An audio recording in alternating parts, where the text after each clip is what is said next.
Hello વિદ્યાર્થી મિત્રો, હું યશિકા પટેલ આપ સર્વેનું અમારી યુટ્યુબ ચેનલ દીપમ જ્ઞાન ક્રાંતિમાં હાર્દિક સ્વાગત કરું છું.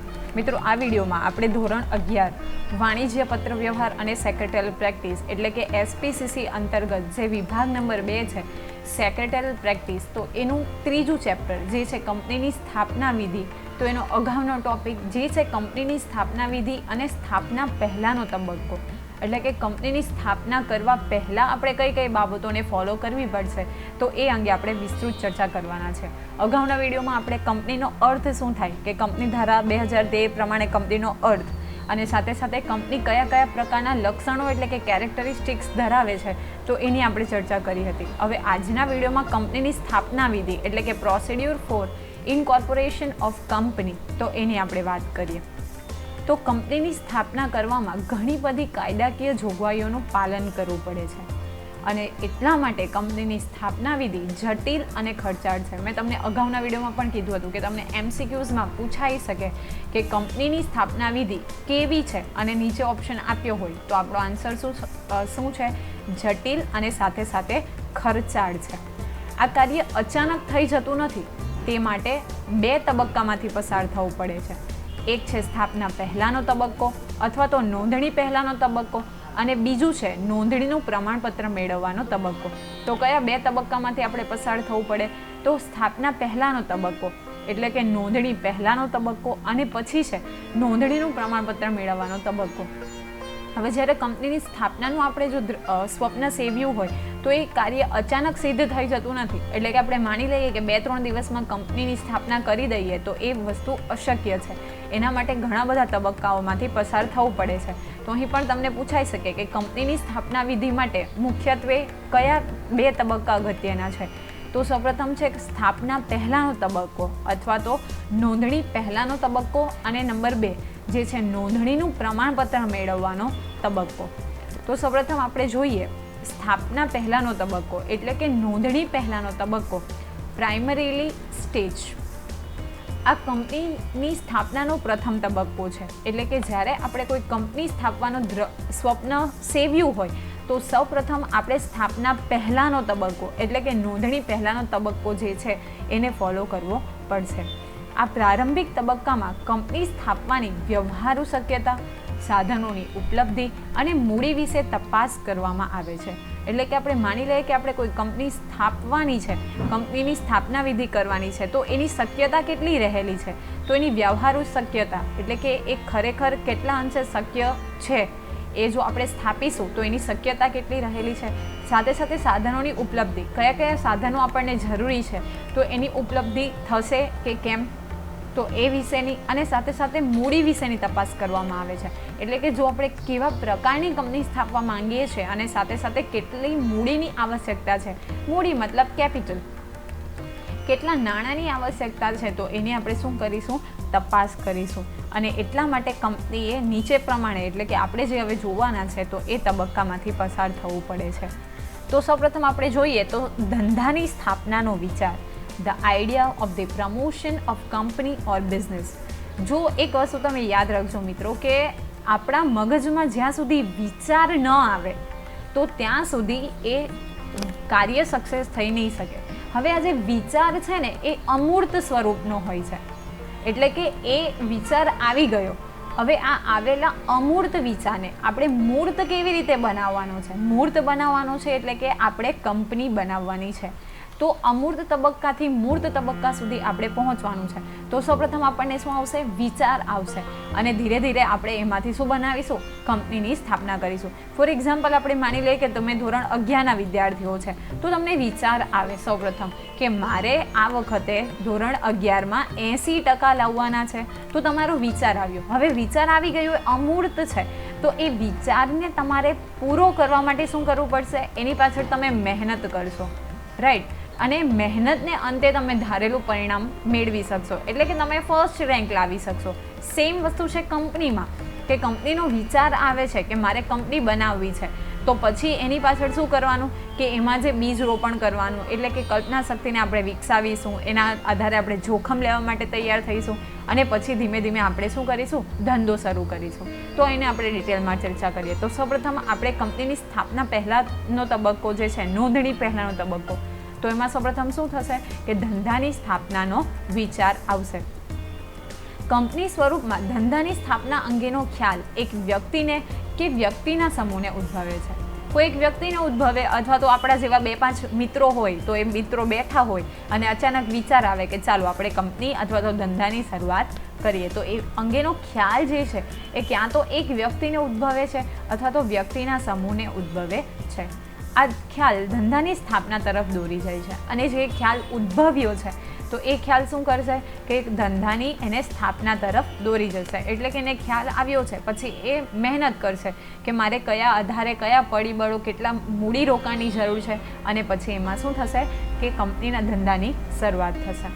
સ્થાપકના આ બીજા રોપણને તેની કલ્પના શક્તિ અને સર્જકતા પોષે છે. હવે આ એક સ્થાપક જે છે કંપની જે સ્થાપના કરવા ઈચ્છે છે તો એનું જે બીજા રોપણ છે એટલે કે એને જે વિચાર આવ્યા છે તો એ અને એની કલ્પના શક્તિ તો એને શું પોષે છે સર્જકતા.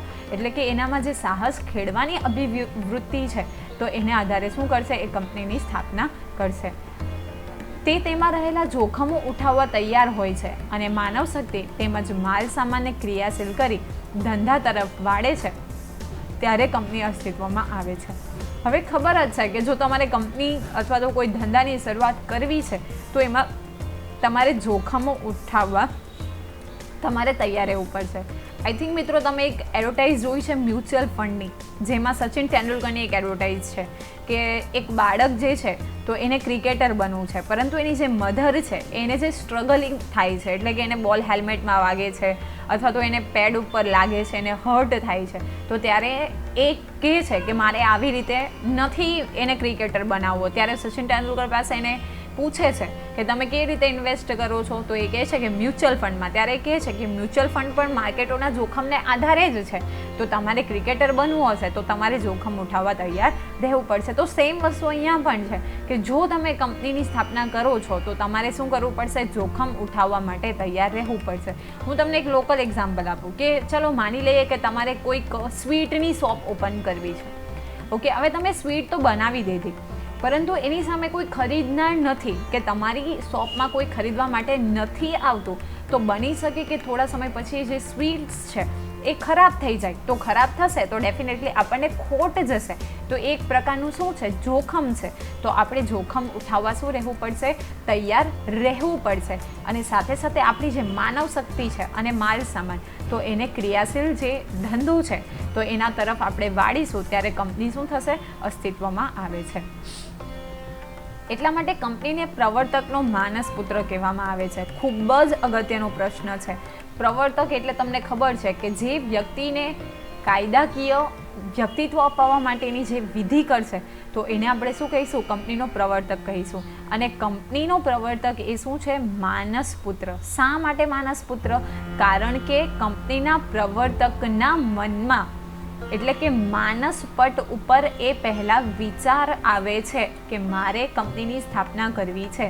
એટલા માટે કંપનીના પ્રવર્તક અથવા તો પ્રવર્તકોને આપણે શું કહીશું કંપનીનો માનસ પુત્ર તરીકે ઓળખવામાં આવે છે. ખૂબ જ અગત્યનો પ્રશ્ન છે. તમને MCQsમાં પણ પૂછાઈ શકે અથવા તો 2 માર્ક્સમાં પણ પૂછાઈ શકે કે કંપનીને પ્રવર્તકનો માનસ પુત્ર કહેવામાં આવે છે, સમજાવો. તો પછી તમારે એને સમજાવવું પડે. પછી છે પ્રાથમિક તપાસ એટલે કે પ્રાઇમરી ઇન્વેસ્ટિગેશન. વૈચારિક ખ્યાલની શક્યતાઓ નિષ્ણાંતો દ્વારા તપાસવામાં આવે છે. આવક અને ખર્ચ અંગે અંદાજ લગાવવામાં આવે છે અને જો પરિણામ સંતોષકારક હોય તો ઘનિષ્ઠ તપાસ કરવામાં આવે છે. હવે આપણને ખ્યાલ બહુ ઉદ્ભવ્યો કે મારે કંપનીની સ્થાપના કરવી છે, તો એ શક્યતાઓ જે રહેલી છે તો એની તપાસ કોના દ્વારા કરવામાં આવે છે? નિષ્ણાંતો દ્વારા તપાસ કરવામાં આવે છે. સાથે સાથે આપણે આવક અને ખર્ચનો અંદાજ લગાવવામાં આવે છે. આપણે કીધું કે મારે જો એક સ્વીટ શોપ ઓપન કરવી હોય તો એની સામે કેટલી મને આવક થશે અને કેટલો ખર્ચ થશે તો એનું શું કરવામાં આવે છે? અંદાજ લગાવવામાં આવે છે. એટલે કે એનું એસ્ટિમેશન કરવામાં આવે છે. અને જો પરિણામ સંતોષકારક જણાય તો પછી એની શું કરવામાં આવશે? ડિટેલ્ડ તપાસ કરવામાં આવશે.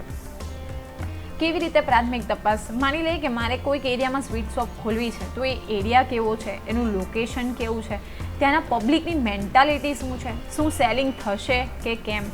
જો બાજુમાં અથવા તો કોઈક એ બજારમાં બીજા સ્વીટની શોપ છે તો એની કમ્પેરિઝનમાં આપણે શું કરીએ તો આપણને પ્રોફિટ મળે, તો એ બધી જ વસ્તુનો શું કરવામાં આવે છે, વિચાર કરવામાં આવે છે. અને પછી જો સંતોષકારક પરિણામ મળે તો એની શું કરવામાં આવે છે, ઘનિષ્ઠ તપાસ કરવામાં આવે છે. પછી જોઈએ વિગતવાર તપાસ, એક્સટેન્સિવ ઇન્વેસ્ટિગેશન. જો વિસ્તૃત તપાસ કરવામાં ન આવે તો વિપરીત પરિણામો આવી શકે. સરકારની નીતિ, કાનૂની નિયંત્રણો, કાચા માલની ઉત્પત્તિ, ઉપલબ્ધિ, માંગ અને પુરવઠાની સ્થિતિ, સહાયક સેવાઓની સગવડ વગેરે બાબતો અંગે ચકાસણી કરીને તપાસ કરાય છે. ઓકે, આપણે જોયું કે કોઈ કંપની સ્થાપવી છે, માની લઈએ કે આપણે કોઈ મોબાઈલની કંપની સ્થાપીએ ચાલો, તો એના માટે સરકારની નીતિ કેવી છે, એની સામે કાનૂની નિયંત્રણ. હવે સરકારની નીતિ એટલે શું કે તમારે સરકારની સાથે કંપની ધારાની જોગવાઈઓ પ્રમાણે પહેલાં તો તમારે નોંધણી કરાવવી પડે અને જો એ એક્સેપ્ટ કરશે તો આપણે એ શું કરી શકીશું, કંપનીની સ્થાપના કરી શકીશું. પછી કયા કયા કાનૂની નિયંત્રણો, ફોન બનાવવા છે તો એના માટે કાચો માલ, બેટરી જોઈશે, કીપેડ જોઈશે, એ બધી વસ્તુઓ આપણને કેવી રીતે ઉપલબ્ધ થશે.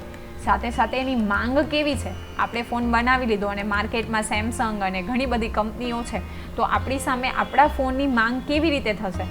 સાથે સાથે પુરવઠો, કે માર્કેટમાં 1000 ફોનની જરૂર છે તો આપણી પાસે 1000નો પુરવઠો ન હોય તો એ બધી વસ્તુઓ પણ આપણે શું કરવું પડશે, પ્રી પ્લાન્ડ કરવું પડશે.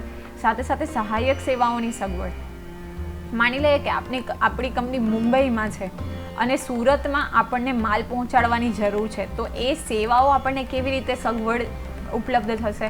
તો એ બધી જ બાબતોની ચકાસણી કરાઈ છે, તપાસ કરાઈ છે અને વિગતવાર તપાસથી ચિત્ર સ્પષ્ટ બને છે અને આગળ વધવું કે યોજના પડતી મૂકવી તે અંગેનો નિર્ણય લેવાય છે. જો બધામાં રાઈટ છે તો આપણે કંપનીને રાઈટ કરીશું, પરંતુ આપણને લાગે કે નો સમથિંગ ઇઝ લેકિંગ તો આપણે શું કરીશું, ત્યાં જ આપણી જે યોજના છે, આપણો વિચાર છે એને પડતો મૂકી લઈશું અને કંપની સ્થાપવા તરફ આગળ પ્રયાણ કરીશું નહીં. પછી છે સંસાધનોની સગવડ, મોબિલાઇઝિંગ રિસોર્સિસ.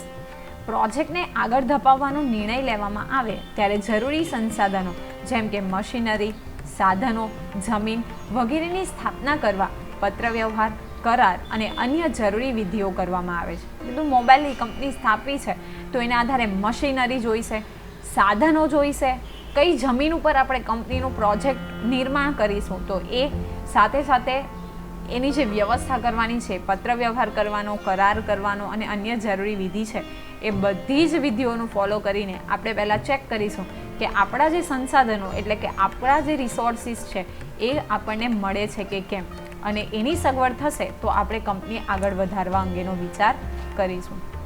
પછી છે નાણાકીય વ્યવસ્થા. આ ખૂબ અગત્યનું છે. Arrangement of finance. જે સાધનો કે મિલકતો ખરીદવા માટે અને સ્થાપના અંગેના જરૂરી ખર્ચાઓ આવશ્યક બનશે તે અંગે નાણાકીય બાબતોની વિચારણા હાથ ધરાય છે. માની લઈએ કે મોબાઈલની કંપની એસ્ટાબ્લિશ કરવા માંગીએ છીએ તો આપણું ફાઇનાન્સ કેટલું છે, બજેટ કેટલું છે, 5 કરોડ, 2 કરોડ, 7 કરોડ કેટલું છે. કારણ કે જે સાધનો છે કે આપણને જે કાચો માલની જરૂર પડશે, ઓકે, જે સેવાઓની જરૂર પડશે, મશીનરીની, એ સાધનો અથવા તો મિલકતો ખરીદવા માટે આપણી પાસે મની હોવા જરૂરી છે, એટલે કે ફાઇનાન્શિયલ વસ્તુ હોવું છે. પછી સ્થાપના અંગેના જરૂરી ખર્ચાઓ એટલે કે તમારે આવેદનપત્ર, નિવેદનપત્ર, વિજ્ઞાપનપત્ર, જો શેર બહાર પાડવા છે તો એ અંગેની વસ્તુઓ, તો એ બધી આવશ્યક બને છે અને એટલા માટે શું કરવામાં આવે છે, નાણાકીય બાબતોની વિચારણા કરવામાં આવે છે. તો આ થયો આપણી કંપનીની નોંધણી પહેલાંનો તબક્કો. આશા રાખું કે તમને આમાં સમજ પડી ગઈ હશે અને જો તમને આ વિડીયો પસંદ પડે તો લાઇક કરો, શેર કરો અને હા, અમારી ચેનલ જરૂરથી સબસ્ક્રાઈબ કરજો. ત્યાં સુધી હું રજા લઉં છું. Take care, good bye, thank you and have a nice day.